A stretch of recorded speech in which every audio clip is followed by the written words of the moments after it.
Queen Elizabeth is no doubt one of the richest and most powerful women in the world. She's reportedly worth an astonishing $530 million, and her lifestyle certainly reflects her enormous wealth. Need proof? These are all the ways Queen Elizabeth lives an insanely lavish life.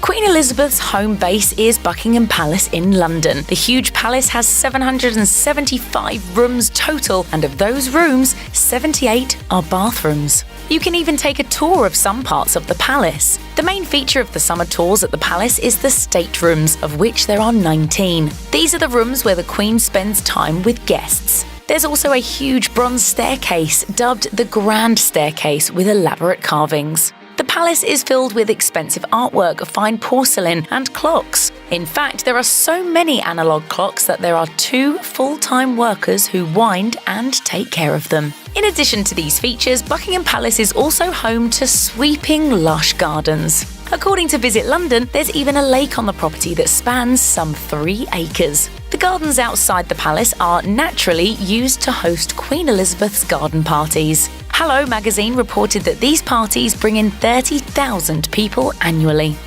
One of the most enviable things about Queen Elizabeth is her huge collection of priceless jewels. Tiaras are especially enchanting since they're associated with being a royal. The Queen has plenty of tiaras, to be sure, but one in particular contains an impressive number of precious stones. According to Harper's Bazaar, Queen Elizabeth's Burmese ruby tiara features a whopping 96 rubies. Upon Queen Elizabeth's marriage to Prince Philip, Myanmar sent them to the royal couple as a wedding present. Although that was back in the 40s, she didn't get them fastened into a tiara until the 70s. If you think that's impressive though, you should know she also has a crown with over 2,000 diamonds as well as other gems. It's the Imperial State Crown that has historically been worn for coronations, including the Queen's own, since the 1930s. And according to her royal dresser, those diamonds sparkle because they are cleaned with gin. Being the Queen means that Queen Elizabeth travels for a lot of diplomatic duties. Her first trip as the Queen was to Kenya in 1952, the year she became England's monarch. According to Reader's Digest, she has been to over 120 countries during her reign. Her apparent favourite is Canada, which is the place that she's visited the most. She's stopped in at least 27 times. As part of the Commonwealth, Canada technically falls under her rulership. It might surprise you that Queen Elizabeth doesn't get to choose where she goes on trips, though. That's up to the United Kingdom government, which makes decisions depending on how safe a potential visit would be. It turns out that even the Queen of England doesn't get to do everything she wants. However, she does get to fly without a passport, as reported by Reader's Digest. British passports are issued in the Queen's name, so she herself doesn't need one to travel. Lucky. If you thought Buckingham Palace was impressive, you'll be in awe of another royal family home, Windsor Castle. It's one of the Queen's 6 residences, and it's the largest occupied castle in the world, with roughly 1,000 rooms. The home also has a rich history. The outlet stated that the British royal family has lived in it for around a millennium. As for Queen Elizabeth's history at Windsor Castle, she lived there quite a bit growing up. Reader's Digest Canada reported that she and her sister Princess Margaret took shelter there during the London bombings in World War II.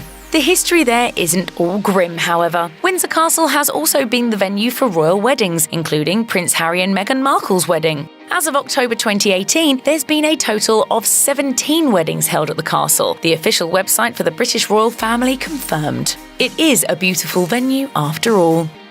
What kinds of things does the Queen buy with her vast wealth? Well, handbags, of course. She's long been a fan of the high-end brand Lorna. Town & Country reported that her mother gifted the then princess with her first Lorna bag in the 50s, and she's been hooked ever since. The CEO of Lorna London, Gerald Bodmer, said that Queen Elizabeth has 200 purses by the brand. You can spot one in most every photo taken of her. The Queen's love for the brand isn't cheap, however. They can run as much as $2,346 per purse, as reported by Good Housekeeping. That's chump change to a queen, though. Besides, they're more than simply handbags to her. She uses them as codes to her aides. According to Today, the Queen will move her purse from her left arm to her right as a signal to her staff.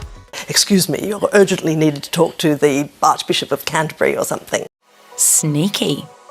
Queen Elizabeth has access to a private plane for travel, which she needs to use often. To get where she's going, she uses the Royal Air Force plane Voyager, as reported by CNBC. Government officials and the rest of the royal family also have access to this plane. Transporting those select few isn't the jet's only job, though. It's also used to refuel other Royal Air Force planes. These trips taken by the Queen and other royals aren't cheap, and they're paid for by the British citizens' tax money, as reported by Town & Country. The exception is when the Queen is travelling to another country within the Commonwealth. In those instances, the country she's visiting funds her travel. The monarch is no stranger to taking the train either. She uses one every year to travel to Sandringham Estate in Norfolk. Historically, the royals spend Christmas there, and for those trips, she opts for a commercial train. That said, the royal train does exist. Queen Elizabeth and Meghan Markle took a trip on it together in 2018, though it reportedly carried a heavy price tag of over $26,000.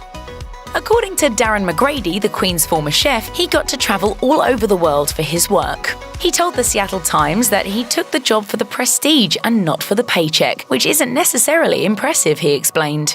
He had to be prepared to cook for a lot of people when the Queen hosted, which was often. McGrady disclosed that Queen Elizabeth is a little unadventurous in her eating, revealing that she loves chocolate as well as special case cereal. Now that we can relate to. A 2020 job posting by the royal household in search of a sous chef mentioned the benefits of cooking for the Queen, which include 33 days of vacation annually. You can even live in Buckingham Palace if you'd like, with meals included, but these do come out of your paycheck. It also stated that the job required knowledge of French cuisine, which Queen Elizabeth enjoys. We're a little jealous that she has people preparing decadent food for her all the time. The Queen owns her very own racehorses and goes to horse races often, even travelling to Kentucky to visit the stud farms there. Her love for horses isn't some new phase, though. Reader's Digest reported that she first rode a horse when she was only 3 years old and got her first pony when she was 4. The publication also stated that Queen Elizabeth doesn't just watch horse races, she rides them as well. The Queen's horsey hobby has managed to earn her a lot of money. As of 2017, she'd netted $9.4 million from over 450 races won by her racehorses, according to Reader's Digest. John Warren, the Queen's racing advisor, told The Telegraph, "If the Queen wasn't the Queen, she would have made a wonderful trainer. She has such an affinity with horses and is so perceptive." The Queen reportedly likes to drive, although she doesn't go far. She can be spotted driving to church or on the grounds of her country estate, according to Town & Country. Despite staying local, she has many vehicle options. In photos, the Queen is often pictured behind the wheel of her Range Rover, but you'll also sometimes see the royals riding in a Jaguar. Queen Elizabeth also has a Bentley State limousine, according to Town & Country. It was made specially for her 2002 Golden Jubilee, so onlookers could get a better view of her. But that isn't her only Bentley. The car brand let her buy the first Bentley Bentayga when it came out in 2015. It's the most expensive SUV in the world, but she can undoubtedly afford it. It's also the fastest SUV out there, so who knows, maybe the Queen likes to burn rubber around her property. We won't judge. Queen Elizabeth has so much art that she has an employee whose sole job is to take care of it all. The Queen's assortment of art, known as the Royal Collection, includes about 1 million paintings, books, furnishings, and other valuable items. This collection is not technically owned by Queen Elizabeth herself, more so that it belongs to whomever is the monarch at the time. Basically, it's hers until the end of her life. According to The Guardian, some of Leonardo da Vinci's drawings are part of this epic collection, and while some of the artwork is archived, other pieces are actually on display in royal residences. The site also mentions that thousands upon thousands of pieces of the royal collection have been loaned to galleries and museums. Ladies in waiting seem like something out of a historical drama, but they're still very much a thing. Queen Elizabeth has ladies that she's chosen to assist her, according to the royal household. In their position, they help Queen Elizabeth with her correspondence. The ladies also go to events with the Queen and travel with her abroad. Though they are there to help, she's not always patient with them. Shoo! Shoo, go on! Go on! While in Cambridge to plant a tree with the National Institute of Agricultural Botany, she was somewhat short with her lady-in-waiting. As she walked to the spot where she was going to plant the tree, she remembered that she still had her purse on her arm. As seen in the video, the Queen curtly holds out her bag for her lady to take. It's not easy working for one of the most powerful women in the world. Balmoral Castle, Queen Elizabeth's castle in Scotland, is worth $140 million, according to Forbes. She spends part of her summer there every year, and it is reportedly her favourite residence. The Queen's granddaughter, Princess Eugenie, remarked in the documentary Our Queen at 90, "I think Granny is the most happy there. I think she really, really loves the Highlands." She went on to say that there are usually dogs around during the monarch's summer break, along with her family members who accompany her on vacation. When at Balmoral, the Queen spends time driving, horseback riding, and enjoying the great outdoors. The estate spans 50,000 acres, so there's no shortage of green space. In total, Balmoral is made up of 150 buildings, with plenty of gardens surrounding them. How convenient would it be to have an ATM in your house? Well, perhaps only Queen Elizabeth knows the answer to that question. The monarch has her very own money machine at Buckingham Palace installed around 2001. As useful as the ATM may be, it may not be used all that often. The Queen isn't thought to keep cash on her person, save for one exception. She brings £5 to church with her every Sunday, as reported by Vogue. The ATM isn't the only handy feature in the palace. There's also a post office inside, so the Queen can knock out her to-do list without having to leave home.